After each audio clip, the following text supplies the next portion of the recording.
Hello to all. இன்றைக்கி வந்து நம்ம இங்கிலீஷ் ஷார்ட் அண்டு பேசிக்கில் என்ன பார்க்க போகிறோன்னா, ஆல்ரெடி பேசிக்கில் தனித்தனியாக லெட்டர்ஸ்க்கு வந்து எப்படி எழுதுறோன்னு சொல்லி கொடுத்துருந்தேன். இப்போ வந்து ஜாயினிங்ஸ் பார்க்க போகிறோம். ஓகேங்களா? ஃபஸ்ட்டு வந்து பீனா நான் இப்படி சொல்லி கொடுத்தேன்னா இது பி, அதே பிடி அப்படின்னா ஜாயினிங்ஸ் வந்து கை எடுக்காமல் எழுதணும். பிடி. அடுத்து பீச்சே. பீச்சே அப்படின்னா சேனா வந்து இச்சுக்கான ஸ்ட்ரோக்கு. சேக்கு வந்து நான் சொல்லி கொடுத்துறேன். இங்கிலீஷில் வந்து ப்ரொனவுன்சியேஷன்ஸ் முக்கியம். ப்ரொனவுன்சியேஷன் கரெக்டாக பண்ணால் தான் வந்து நம்மளால் எழுத முடியும். பீச்சே, பிஜே, பிகே, பிகே. அடுத்து BF, DIT, DS, JS, JM, JL, JL, JL, LM, KL, KM, KN, KK, KD, FR.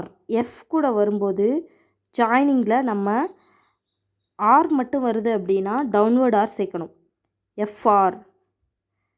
அதே வேறு ஒரு லெட்டர் கூட சேர்ந்து வருதுன்னா அதுக்கான லெட்டர் கூட ஜாயினிங்கில் எது ஈஸியாக இருக்கோ அந்த மாதிரி அதை சேர்த்து எழுதணும்.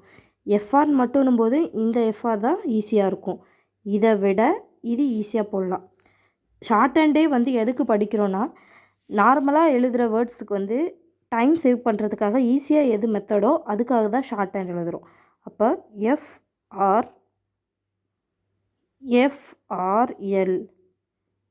FRLD,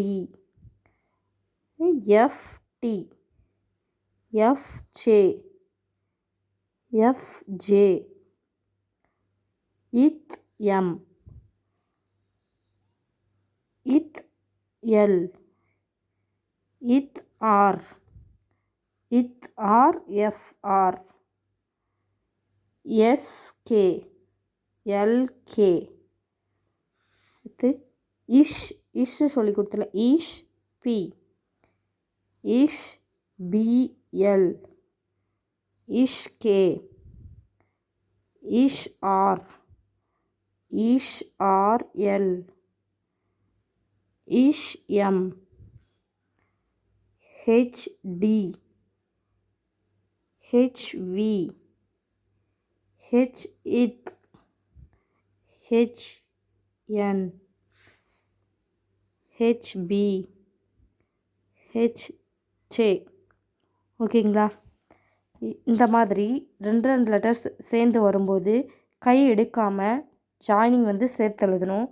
இப்போ என் ஸ்ட்ரோக்கை பார்த்தீங்கன்னாவே தெரியும், லைட்டு டார்க்கில் டிஃப்ரென்ஸ் வந்து கரெக்டாக இருக்கும். அந்த மாதிரி நீங்களும் ப்ராக்டிஸ் பண்ணும்போது லைட்டு டார்க்கெல்லாம் டிஃப்ரென்ஸ் கரெக்டாக பார்த்து ப்ராக்டிஸ் பண்ணுங்கள். ஓகே. இப்போ வந்து நான் எக்ஸசைஸ் புக்கில் வந்து இங்கிலீஷில் எக்ஸசைஸ் 3 வந்து சொல்லி கொடுத்துட்டேன். அடுத்து எக்ஸசைஸ் 4 இருக்கும். 4ம் வந்து ஜாயினிங் தான்.